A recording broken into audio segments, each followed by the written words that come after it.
Hi guys, welcome back to my channel. Today I'm going to show you how you can stop audio or video call in Facebook or Messengers. So all you have to do now, you can open the Messengers at the top of your screen. You can tap this and you can choose the contact that you want to stop video and stop the audio call.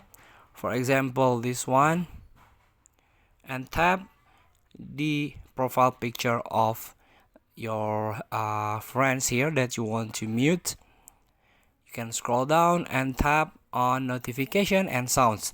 Here you can turn off the calls until I change it, for example, and also messages until I change it.